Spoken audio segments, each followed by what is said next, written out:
Hi guys, it's Shamindri here and welcome to another episode of In the Spotlight. I am thrilled to be here today with Mandy Jayatissa, author of The Other Ones and an entrepreneur. So Mandy, can you tell our viewers a little bit about yourself? Sure. So I work on my businesses most of the time and I like to write whenever I can, and when I say whenever I can, I mean when I'm not being attacked by my husky. Dog lover. Yes, very much so. Okay, so these past 2 years, 2017, 2018 has probably been like a whirlwind for you. Being listed #1 on Amazon, winning the Fairway Literary Festival Award. Congrats. Thank you. So tell me, how did you balance being an author and an entrepreneur? Well, okay, so first of all, the Amazon thing, that was just for the one day I made the best new sellers list. It's just, want to put that out there. And the Fairway thing, I was not expecting at all, obviously. So none of these are things that were necessarily planned or well planned also. So you asked me how I balance all of this. The answer is actually very poorly. I just try to do a little bit of what I can whenever I can, when it comes to the writing, obviously. And I'm trying to be more consistent. Okay, so tell me a bit about your businesses. There's 3 of them, right? Yes, there is. Okay, what are their names? So there's Sterling Language Solutions, which is sort of a corporate training type thing that I started in Sri Lanka probably about 5 or 6 years ago, and that goes really well. I do corporate trainings on communication skills development. Then I co-own, along with my husband, the Brick Lane Cookie Company, which sells freshly baked cookies and contributes to a lot of our need to go to the gym.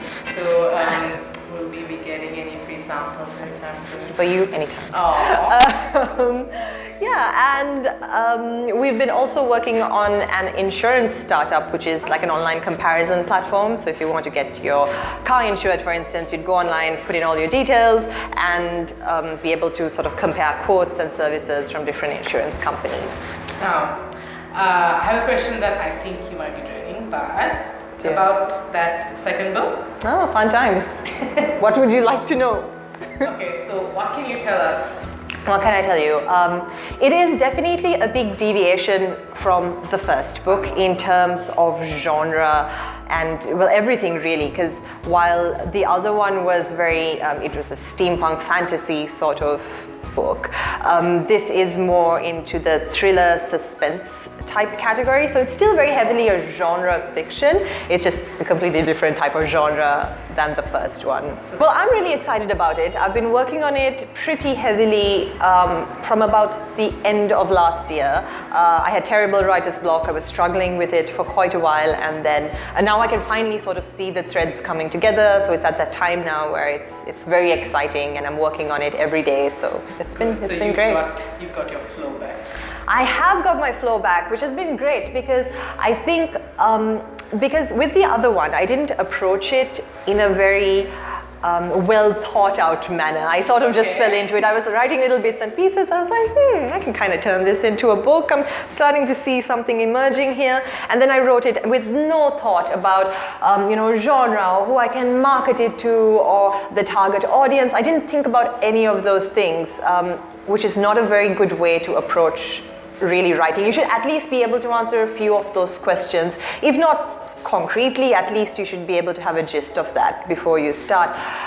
So with this, I'm a little bit more, I think I'm a little more well prepared. Yeah. So that's been interesting. So writing and being a businesswoman, I mean, they're not that similar, right? But you'd be surprised actually at how similar it could be, because both of them take a lot of discipline, right? Both of them they're both a lot of hard work. And it's interesting. It is both, they are both actually very creative processes, which is very a different way of sort of, I suppose, approaching it.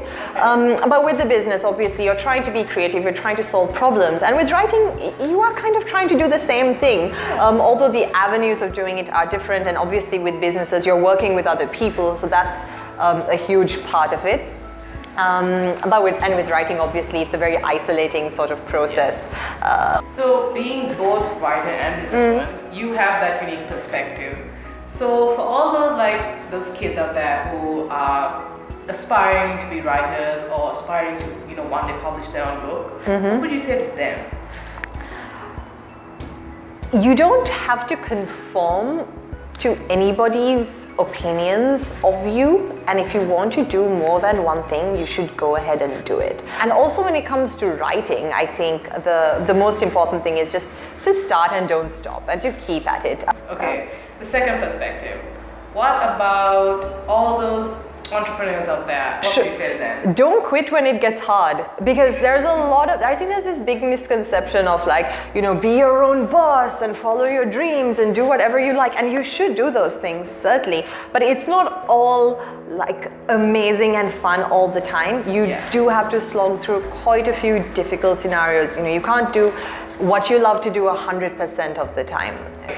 Now, before we finish, we're going to have a rapid fire round. Rapid fire. Okay, so I'm going to ask you some questions, and I need the first answer that comes to mind, or the first few answers that comes to mind. Okay. Okay, let's see. Favorite book? American Gods by Neil Gaiman. Okay, go to karaoke song. I don't know, Bohemian Rhapsody. But before the movie made it famous again. Okay. Oh, and Don't Stop Believing by The Journey. Oh, yeah. Okay. If you could invite one fictional character to dinner, who would it be? Hermione Granger and I would be best buds. Of course.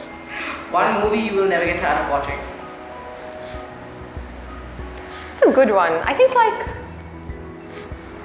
Inception, probably, just because the writer in me gets really excited every time you see the layers, and then you want to keep on thinking about plot twists, and it was very clever. So yeah, perhaps. Okay. If you could meet one famous person, who would it be? J.K. Rowling. I'm such a Harry Potter nerd. I can't help it. I'm so sorry. Yeah. Okay. Well, who wouldn't want to meet her? I mean, she is the queen. Okay. Yeah. 3 things you would save if there was a fire. My laptop, because book 2's manuscript is on it. That would literally be the first thing I would get, and I feel really guilty for saying that was the first thing, because actually the real first thing would be my dog. No, he'll be fine. My husband would be fine. He could probably escape the fire on his own. Wow. Okay, third thing? Yeah. I don't know if I could take my entire bookshelf out, or if that would be considered to be individual things, but I'll definitely make a run for it. Yeah. Okay. Yeah. Okay, last. Your number one TV show to binge watch? Oh, I just go in and out of different TV shows. So I just finished binge watching You.